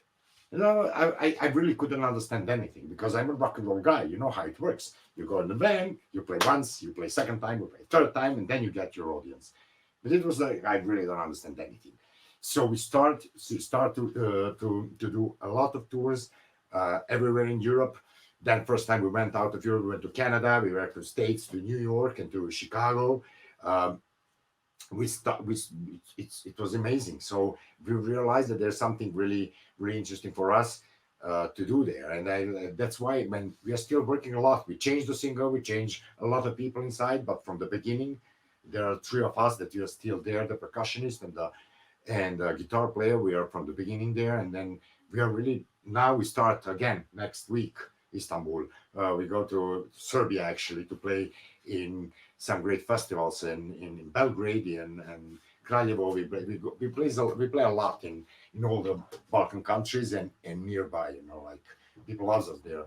I don't know why, but they love us. I mean, they have a lot of music. I don't really understand why they like us playing that, but still, it's always packed. I mean, what I'm talking about. We played in that huge place in Belgrade, Sava Center, that I thought I will never ever play in my life there. It was completely packed. And I still don't understand why. But anyway, we are working a lot on that. We are really rehearsing a lot. We're really trying to find some new songs. We are also writing our original material now after 10 years. It's hard because we are singing. The girl she's singing on 7 languages different. So it's all the area. It's not like Serbian songs or Romanian songs. It's a lot of languages. So we are trying to do our songs now. Last year we did a new CD, of course, when pandemic started. We record for me, the best album, because we recorded for 6 months. I mean, we had a lot of time, and we have the big company behind us that they are really supporting us, of course, because they're selling a lot of CDs. So everybody's happy. So that's why we are really busy, especially in summer. We have a lot of a lot of work, and hopefully we're gonna come soon to LA. Let's see. We're supposed to come actually in 2020, but pandemic happens. Oh, that'll be awesome. That'll be great. Like to see you in my neck of the woods. Yeah, it will be good. Yeah, so I can Yeah, I push heard your like a page. lots of buzz about that band, from people in Serbia, and I think that there's something about our people that they really respect when people from outside the Balkans like do something with our own culture, and there's Yes, something indeed. special about it. So I'm happy for your success with that band, and hopefully you're gonna come to Los Angeles as well, so I can see the band in person. Yeah. I actually like I seen a few of those videos. People over time would send me the videos, and now I always check them out, or if you post them, and it reminds the concept like always reminded me a little bit about that old band of mine that I played with that we finished playing I think around the same time um, when Barcelona Gypsy Klezmer Orchestra started. You mentioned 2012, like Fish Tank Ensemble. We had also a singer that was playing, singing in lots of different languages and combining original tunes with a Balkan melodies and vibe in general. What I want to know, since we're talking about slap and bass, and I would like to focus more on that for this last part of the show. Um, how much do you slap in that band? I don't slap too much. I don't slap too much because there we have a. I tried. I mean, for the sound, I tried. I have a great fun doing all the amalgama rhythms, all the rhythms that are weird at home. But it's a little bit with the sound. Uh, it's a little bit too aggressive. I'm doing that sometimes. I'm doing that like because it's you can do that. You know, there is a one of the most important instruments in Balkan music is cymbalum. So it's you cannot find it anywhere. So you to keep that continuum, is it?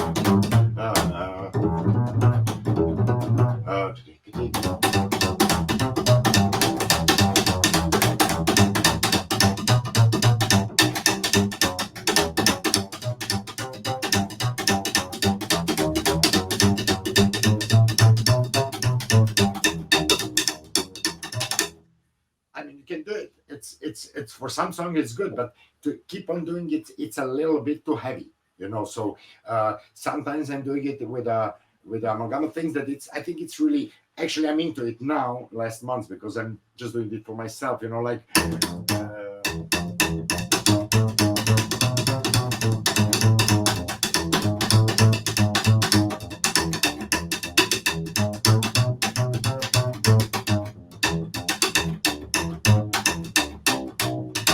Like 9/8 or something like that, or you can do whatever you want, you know, all those sound scales, you know, like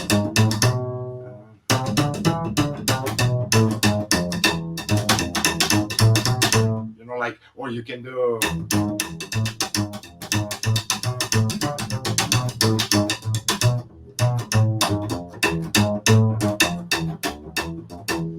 I don't know, I'm just playing now in the same more or less the same melody, but like 11/8, or you can play you know, it's like or the I don't know 15 or all these kind of things you can discover that you can do it slapping. But the problem for me is that it's too aggressive when you mix it with the percussion. So I still didn't find the way actually to put it together. You know, when you're grooving, it's a little bit, you know, like easier. When you're like in a fourth, or like they do, like they in Romania, they use a lot of those things. You know, like you know that they are using a lot of slap, but it's a different for me. The maybe the one of the handicaps is that I'm using metal strings. I have always in my life, all my life, I'm using metal strings. So it's they're using the plastic or gut strings. So usually plastic. What I saw, you know, the guy from Tara de Haiduks, Tara de Kaliu right now, Romanian guys, Romanian Gypsy, incredible band. Here's plastic.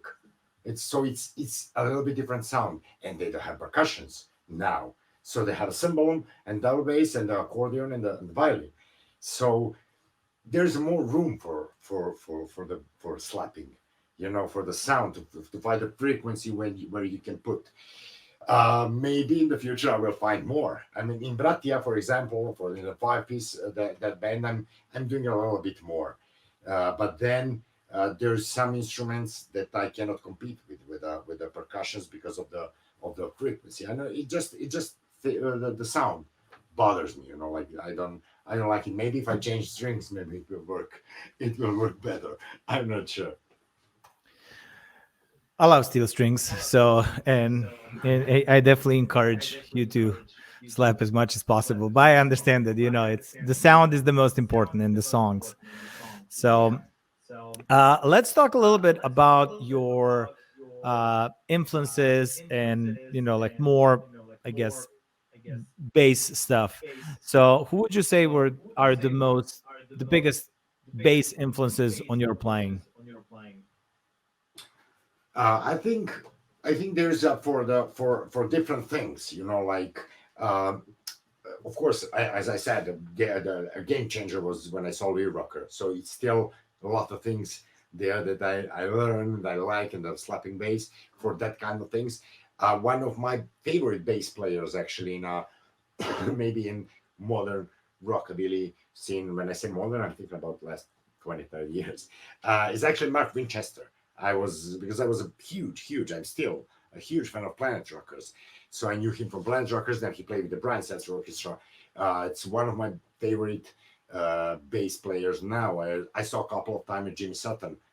Amazing, amazing. He's really amazing guy. And really how he plays. I mean, I met him, I saw him playing. I never actually talked with him, but really, that's one of the greatest for me double bass players now in the rhythm and blues, rock and roll, rockabilly scene.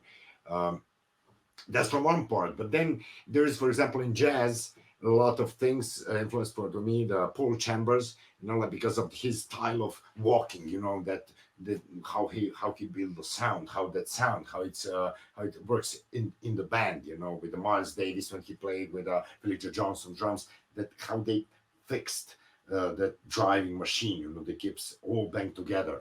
But from the other side, I always freak me out styles that play Scott LaFaro. For example, with Bill Evans, it's like amazing that freedom on double bass. I never tried to play in jazz like him. I never even tried to pick up licks because I don't see any point. But the concept I kept it in my mind. That you're free. You can play whatever you want. I mean, there's no problem. That I apply in every music that I play, especially now that I play Balkan music, that I have all these rhythms for a bass players. It's really interesting because you can put stuff that you like. It's not like you need to be ting ting ting ting ting. You can move. You can play like whatever you want inside of that. Like uh, that's from other. But still, I like Charles Mingus. I like Charles Mingus because of his energy in jazz.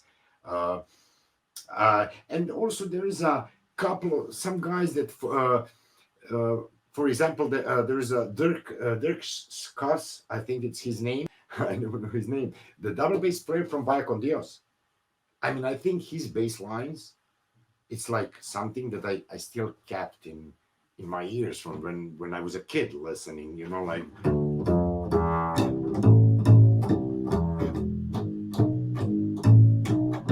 ah, ah,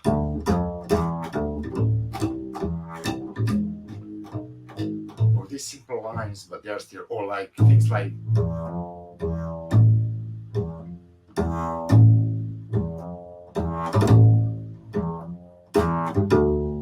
Like this kind of melodic things. I'm gonna repeat. I never took the licks. Like I remember how it works because I listen a lot by Condias. It's one of my favorite groups.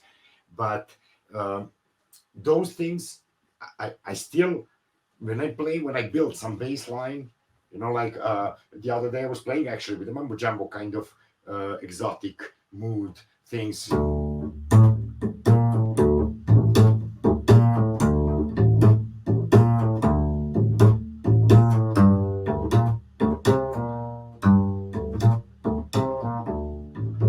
think it's from the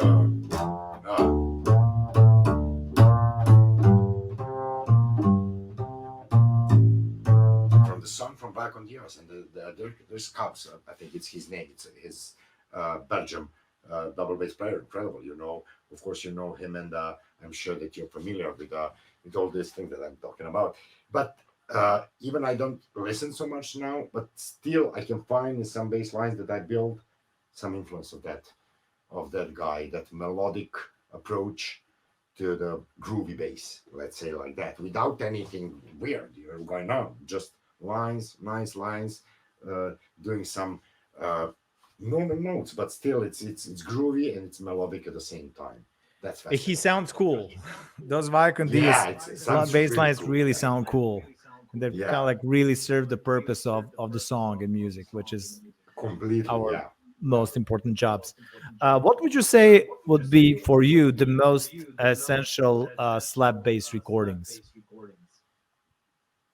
Moses, I always think that the best way to best sound of double bass on slap is rock around the clock. That's forever. Well, each time I heard that double bass, I'm like, how did they record this? I wanna know how this thing happens.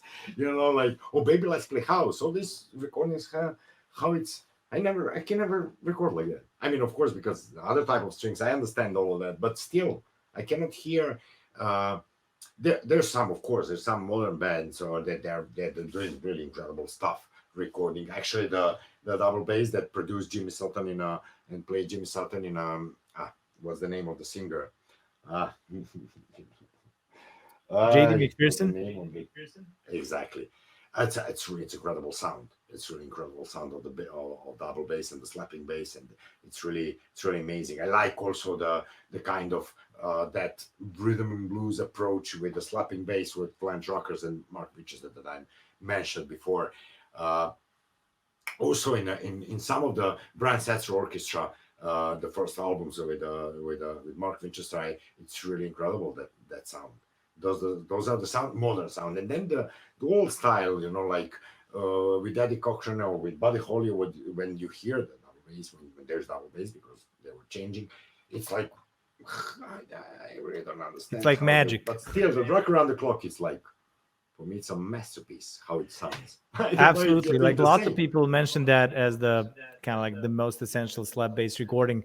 And I talked to Marshall Lytle about it and I interviewed him.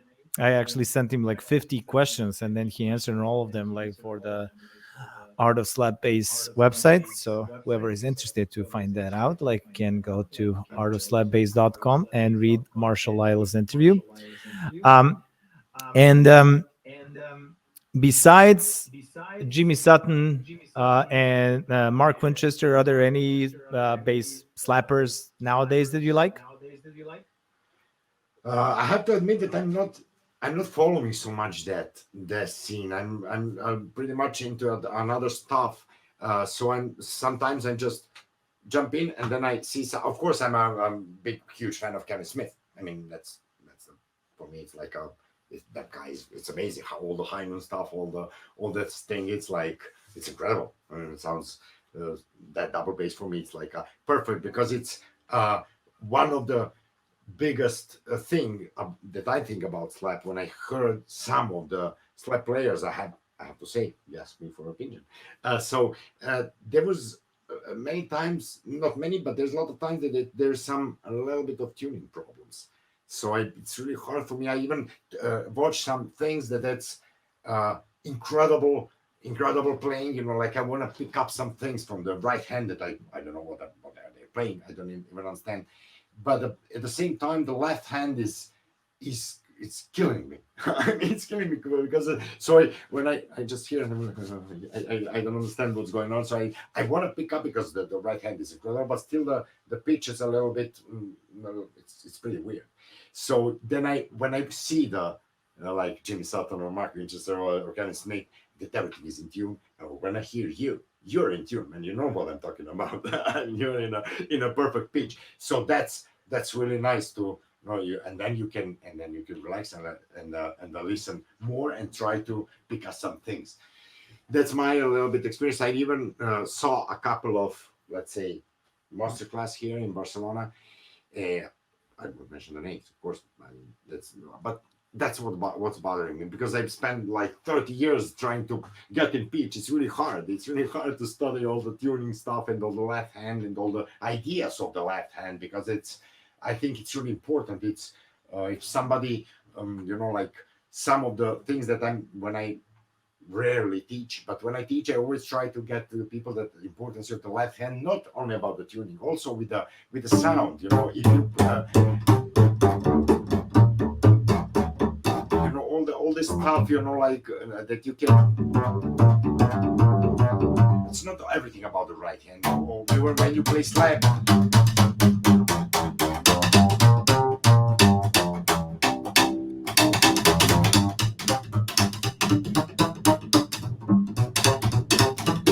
Like you can always explore a little bit more with what's going on with the left hand to keep it in tune, to keep it in.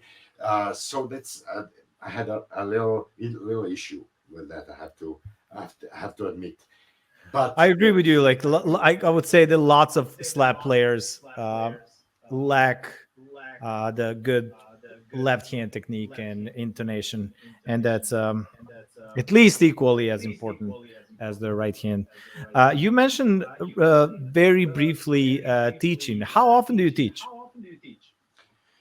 I don't teach a lot. I don't teach a lot because I always try to like when I'm playing and if somebody calls me, like ask me to teach, say like let's say I want you to teach me slap. That's fine with me. I mean, it's good, it's nice. They want something really. But if somebody asks me, can you teach me to play double bass? A lot of people can teach double bass, so I don't understand any reason why should I do that. I'm not a big fan of doing that. And when I'm doing that, I'm happy. It's good. I'm spending like 2 hours. So when I teach, I have some people that they just call me because they want to understand my style of playing, to understand how I build lines, how I approach to the instrument, my sound, especially, and that's something interesting for me. But if If none of people them, want to reach out to you, like what is the best way? Facebook, Instagram, whatever, Facebook, Instagram, website? yeah, or to the website or whatever, yeah.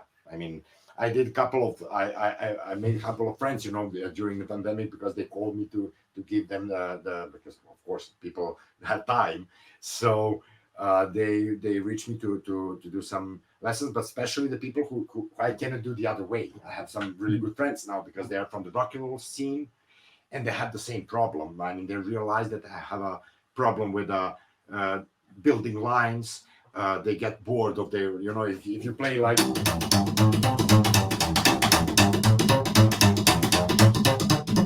for 2 hours, they realize that they need to build that something different. So they need to know about a little bit about how to practice, what to do, how to solve that problem. That's for me. That's interesting, really interesting to teach because and then I spend like 3 hours. I'm 3 hours just and you can do this and you can do that. And then I always teach the same way. I do the class.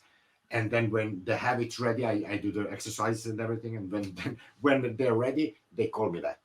I don't want to teach every week. I don't want to hear, I didn't have time to study. And really, it's like wasting of money, the waste of money and the waste of time. So I did had one pretty good experience with there was a guy who put together the blues school in Barcelona, just teaching a blues. Let's say like fast. So they put all us musicians around him to build a program for that. The whole idea was to take the people who there were people that can be my grandfather. They were like I don't know 70 or they wanted to play but they never had a chance. They don't want to study notes. They don't want to learn that. They just want to play a little bit guitar or bass or So what we did was a really interesting program for the people who that after 1 year they were coming to the school of also young people who are now professional musicians. That's really really good. They were coming to the school and without knowing anything about music.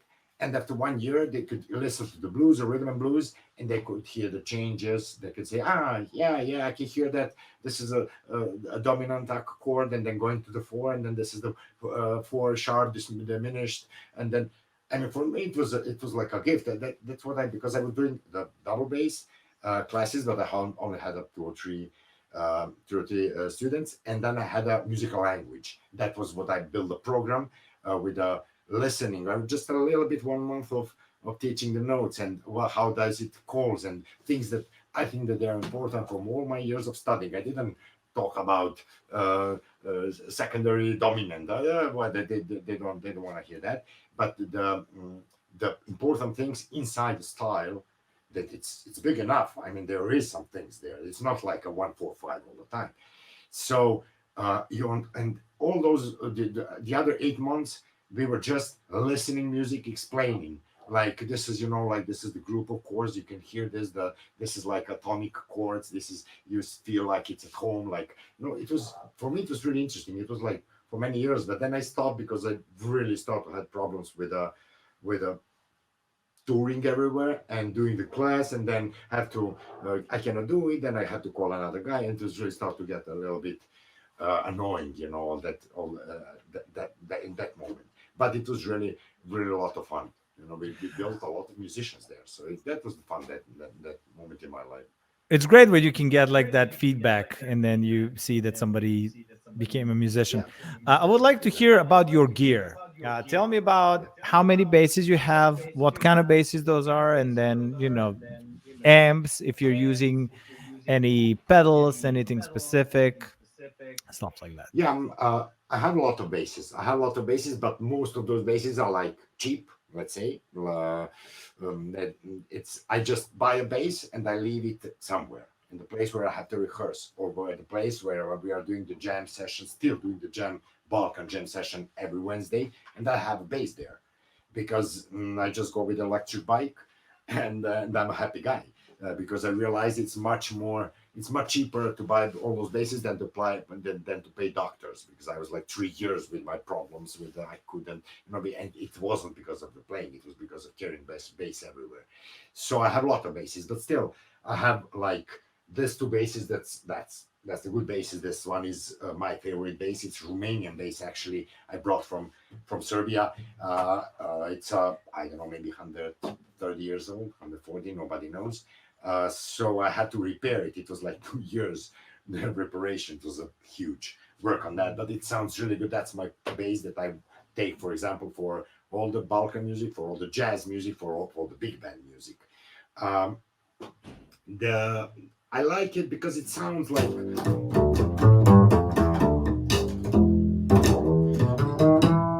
it responds really good, and it's really precise, really good. And I saw, of course, when I'm traveling, there's a lot of times that it happens somebody have to rent your bass. So I saw some basses in Germany or in Italy that they are maybe like 6 times more expensive than this one. I will never change it, but still, I mean, it has everything I need. So the way that I do the sound of this bass, it's I have a couple of things.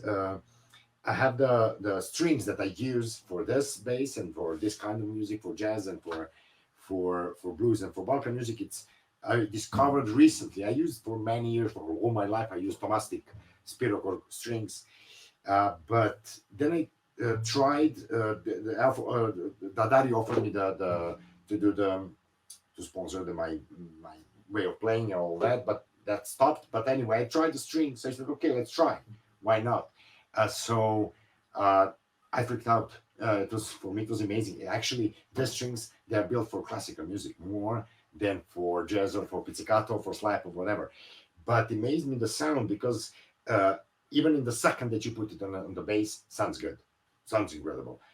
These ones are the Dario Kaplan. It was medium tension. It has the little bit dark side in the sound that I really like. I really like that, and it sounds really. It sounds the second that you put it on a bass sounds the same like now.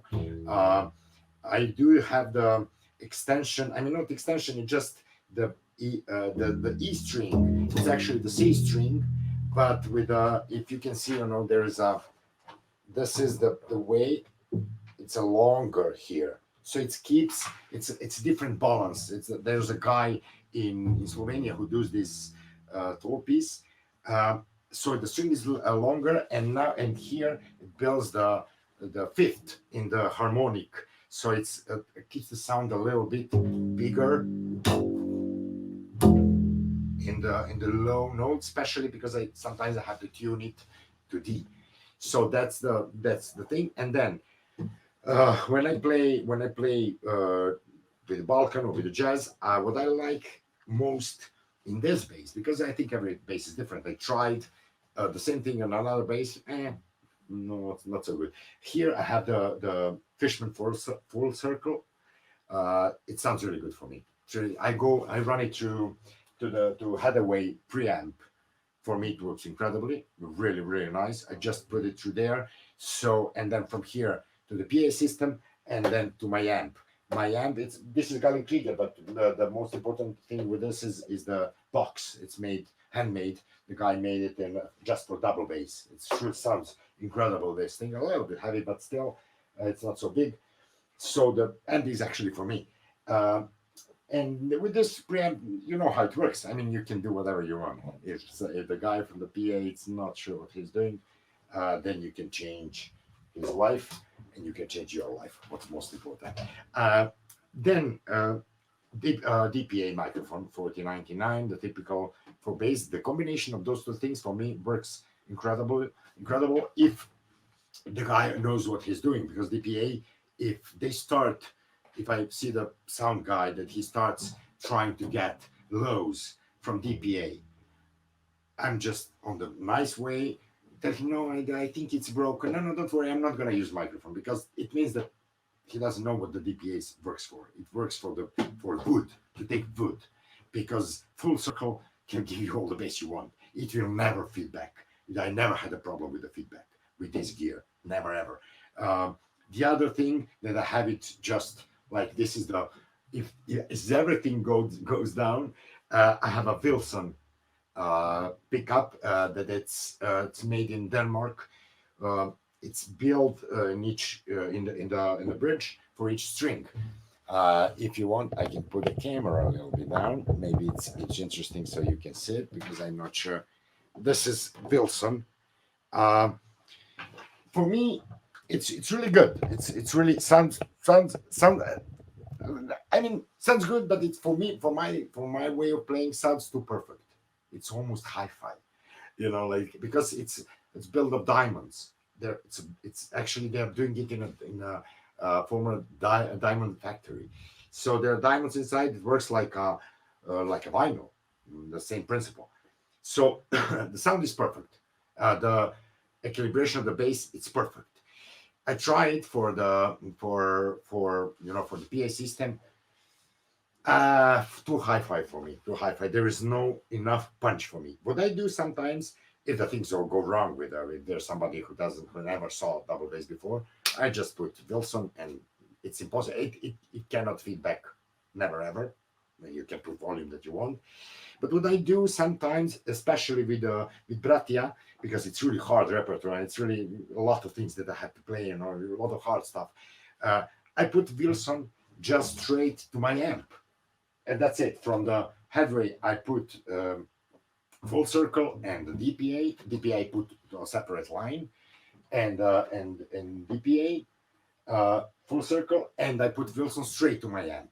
So what I can hear, it's a nice sound. I can build it pretty much here good, relatively. It's okay. It's still a little bit hi-fi, but what I play, it's much easier for me, because if you go,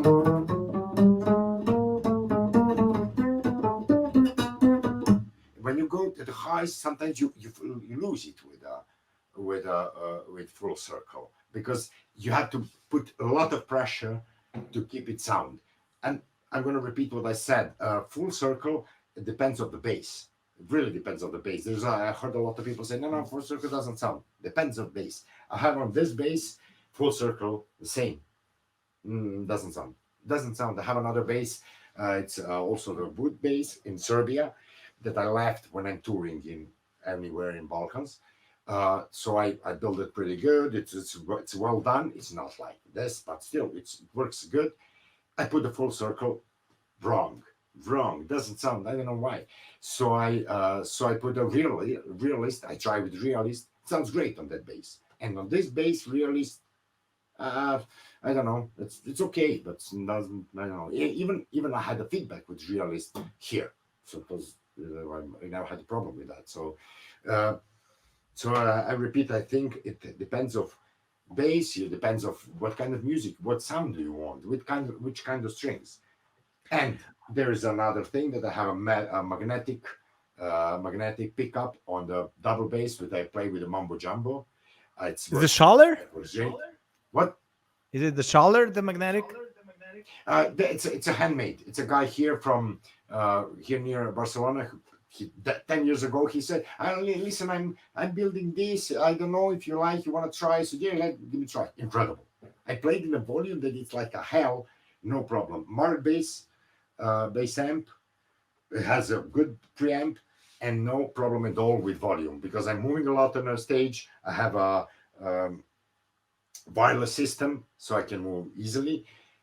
Never gave me any problem. It sounds great. It's a lot of sustain because with Mambo Jambo, there's a lot of things that I need a sustain that it's most going even to the a little bit to the electric bass, So like a lot of sustain, and I cannot get it with this thing. And however, we are changing all the time in the stage, and I can have some more problems with the feedback. And that's a great magnetic thing. I never when I first I tried it. I don't have it here. Uh, I didn't change anything. I was like, this is the thing. This is the thing. Perfect. And you can hear everything. That's really good stuff. It's an It's easy not for jazz. solution. It's It's not easy solution, especially for bigger stages. really, yeah. I would Yeah. like to hear. Do you have a preference how to record your bass? Yeah, I have there's I was recording like 3 days ago and they put me I always go to the same studio in Barcelona. It's one of the best studios for me, at least. Um, they usually put me that Telefunken huge. I think it's 251. I think so. It's like best microphone they have, and I say, okay, I'm the oldest guy here, so it's good to put me the biggest microphone. Sounds great. I mean, I'm not. mm, as I told you, I'm not so much into that, but that microphone, they always put me that one. It sounds incredible. Always put also DPA because if I move a little bit or whatever, they have me. So instead of because there's a lot of technicians that they tell that they want to take the line from the bass, from the pickup. I mean, that's no sense. I mean, I don't understand. The pickup is built for the amplifier, not for the recording. So even when they tried, they realized at the end that I was right. That it's a waste of time. So instead of that, I tell them, no, just use DPA. If you need a little bit more of that middle high that you need from to get some presence, to get a little bit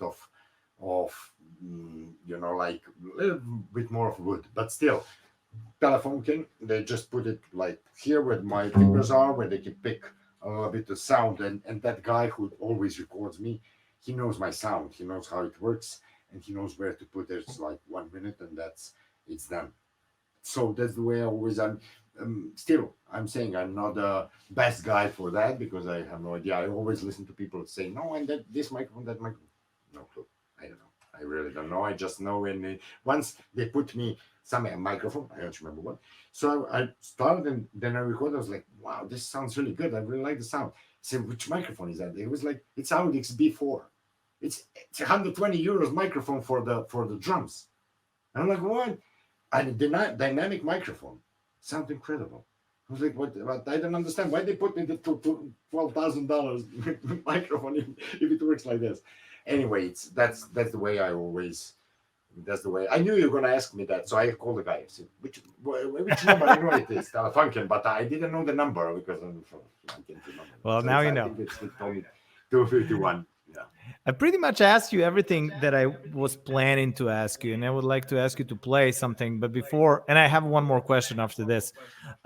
Is there anything else that I might have missed that you wanted to talk about, that you wanted to mention? I don't know. I don't remember. I think I talked too much, so I think I it's think more we than covered enough. like pretty good ground and introduced the Slapstream folks like to your work pretty well. So why don't you play a little, and then I have one more question for you after that. Okay, yeah. Okay, so I thought, yeah, also thought you were gonna ask me. When I did my five spots jazz band, I always like it to start the show when it's a jazz club, when it's an audience that I know they will be ready for something like that. I always started the show with alone, just because that was like to just to feel how it sounds, just go, alone at the stage and do the tune. And I always do the one tune that I wrote just for the bass. One of the I don't write so many tunes at the bass as I told you, but this one I wrote on the bass, and it's like a mixture of things that I do, and a little bit down, a little bit up, a little bit walking, a little bit solo, a blues tune that calls "Walk Alone."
For example.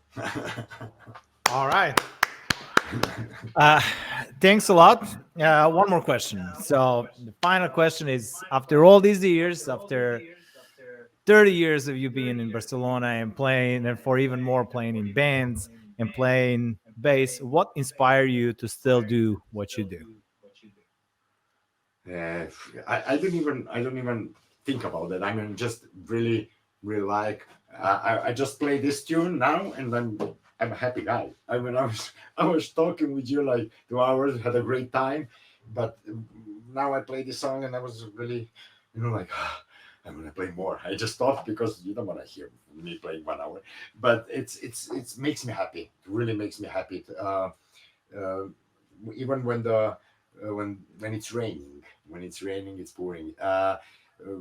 When I just try to focus in something and write some music, and when you find it, you find the way to channelize your energy. I mean, that's most important of I think being a musician, and when you connect to somebody on that level, and when you find something that works, that makes you feel good, that's what moves you. It's.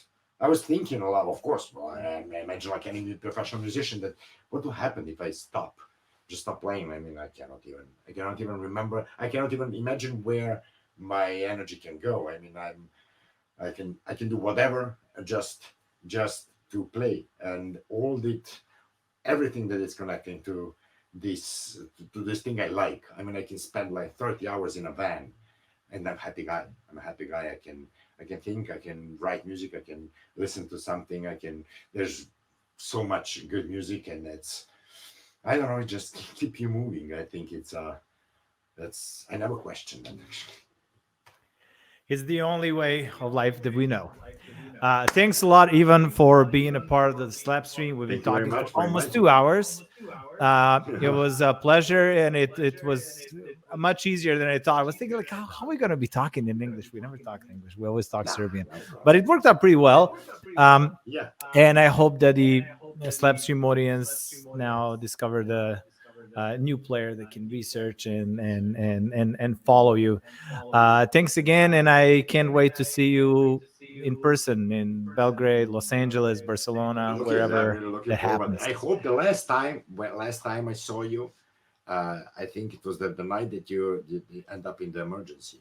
Oh yeah, when the speaker fell on my Belgrade. head, right? Oh my god. I think that was the last time that we met in Belgrade. It was like I think that so. one Yeah. moment, yeah. So yeah. Wow, it was a long time ago. Well, So hopefully thank you it's very gonna much be for having me nicer and next time. yeah, I'm sure. Somewhere All or if right. you come to Barcelona. Thank you Yeah, very much. It's a I'd love to pleasure. come to Barcelona or to see you in LA or Belgrade, wherever it happens. Wherever. Thanks again. All the best, and see you somewhere down the road. Keep on rocking. Thank you, Judge. All right. That was a 76th episode of the Slapstream with Djordje, live from Slapsville. And that was my pal for over 30 years, Ivan Kovacevic. Make sure to follow him. All his social media handles are in the description of this video.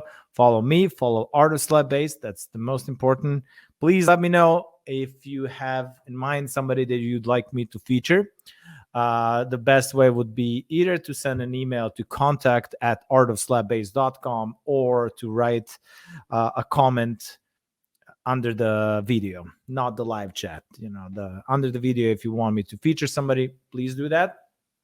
If you'd like to support my work, if you'd like to support the Slapstream, there are Venmo and PayPal links in the description of this video, and Patreon. Patreon is the best way to um, to support my work, and also by buying one of these t-shirts, like Art of Slap Bass logo or this one. Also, those links are in the video. And I believe I said everything what I usually say. And I hope to see you. Actually, I'm hitting the road in a few days, and I'm gonna be all over the place. So if you're somewhere in the US, make sure to check out tigerarmy.com. We're going to be in Indianapolis, Cincinnati, Charlotte, Atlanta, St. Augustine, Maryland Heights, Minneapolis, Chicago, Rochester Hills, Cleveland, Raleigh, Washington, DC, Philadelphia, Columbus, Pittsburgh, New Haven, New York, Boston, Lewiston, and Ashbury Park, New Jersey this month. So I hope to see you somewhere down the road. Make sure to stop by and say hello.